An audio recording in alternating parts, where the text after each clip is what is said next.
사람들이 어떤 꿈을 꾸는 데 있어서 동기부여가 되고 또 멘토링이 되는 대상이 있습니다. 그래서 저 용이에게도 사회복지사라는 꿈을 처음 가지게 됐을 때 이 꿈을 꾸게 해준 한 분이 있습니다. 오늘 저의 사회복지사의 꿈을 가지게 해준 멘토링이 되는 그 한 사람 좀 소개를 해볼까 합니다. 제가 사회복지 꿈을 처음 가지게 된 계기가 어떻게 될까요? 이 얘기를 하려면은 저의 학창시절 얘기를 하지 않을 수 없습니다.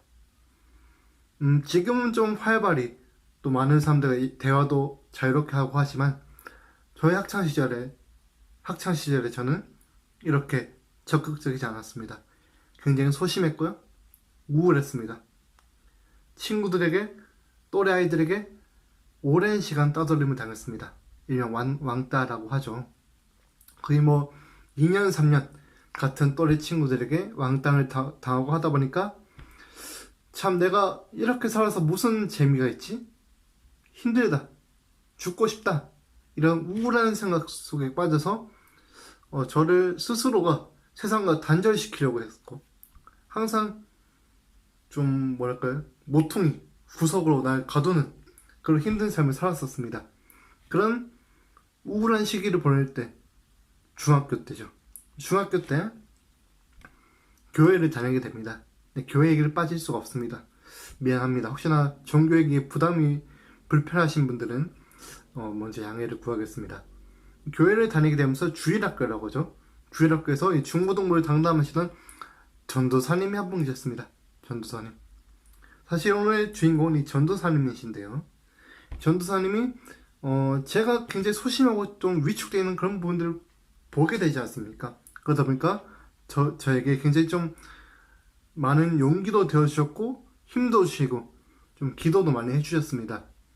항상 저에게 매일 전화를 걸으셔서 안부도 물어봐 주시고 제게 도움이 된 신앙서적도 선물해 주시고 굉장히 많이 챙겨주셨습니다. 그런 것만 해도 감사한데요. 거기서 더 나갑니다. 어떻게 보면 좀 에이 설마? 진짜야? 할 수 있는 얘기지만 저는 있는 그대로 여러분께 얘기를 해드립니다. 그렇게 좀 시절을 보내다가 대학교에 제가 들어가죠. 20살 되었을 때 저희 청년부에서 자체 수련회를 가진 적이 있습니다. 교회에서 수련회 한참 가지고 한 11시 12시 좀 심야 시간이 됐을 때 자유시간을 가지잖아요. 지침 전에. 그때 교회에서 좀 친하게 지내던 형과 단둘이 이야기를 나눕니다. 그때 충격적인 얘기를 듣게 되죠. 그 형이 이런 얘기를 하더라고요. 사실 형이 전도사님한테 얼마 전에 전화를 받았었다. 근데 그 전도사님이 뭐라고 얘기하는 줄 아니? 라고 저한테 묻더라고요. 근데 저는 아니 잘 모르겠는데 라고 했죠. 그러니까 형이 하는 말이 뭐냐면 전도사님이 폐암을 가지고 계신데 그 폐암의 상태가 말기이고 증상이 너무 심해서 어떤 의료적으로 회복하기 좀 불가능한 상태다 얘기를 들으시고 기도원에 가셔서 기도를 하시면서 암 투병을 하고 있었다고 하더라고요. 근데 그 기도원에 있을 때 형한테 전화를 한 겁니다. 그래서 어떤 얘기를 했냐면 본인이 아픔에도 불구하고 내가 이런 상태다라는 얘기가 아니라 천만지가 이겁니다. 혹시 관용이 교회 잘 다니고 있니? 혹시나 힘들어하면 너가 좀 잘 이끌어줘라 라고 형에게 얘기를 했답니다. 그 얘기 듣고는 진짜? 내가 얼마나 소중하고 가치 있는 사람이길래? 왜 나한테? 의문이 들었습니다. 본인은 정말 오늘 내일 죽을지도 모르는 그런 암투병을 하는 그런 생사의 기로에 있는 그런 상황인데도 불구하고 저를 위하더라고요. 그래서 그걸 생각하면서 어떤 종교적인 어떤 그런 신념도 생겼지만 꿈이 생겼습니다.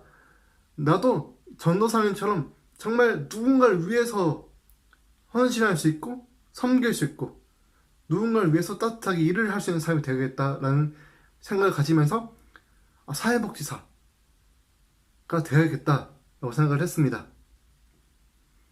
그래서 그 마음을 가지고 대학을 진학을 했고, 그냥 단순히 전공 공부를 하는 것에서 그치는 게 아니라, 진짜 이 전공에서 있는 그런 것들을 좀 외부적으로 대외 활동을 하면서 좀, 실천에 옮길 수 있을까라는 생각에 봉사활동도 하고, 뭐 여러 가지 정책 활동이나 다양한 활동도 좀 했던 것 같습니다. 사실 그 전도사님이 없었다면은 지금 제가 사회복지사로서 일을 할 수 있었을까라는 생각이 듭니다. 그래서 마지막 정리를 하자면요. 사람들은 꿈의 동기를 가질 때 모델링이 되는 뭔가의 좀 인물이 있다라고 생각합니다. 인물일 수도 있고 사건일 수도 있겠죠. 그런 것들을 통해서 좀 더 꿈을 명확하게 이루어 가는 것 같습니다.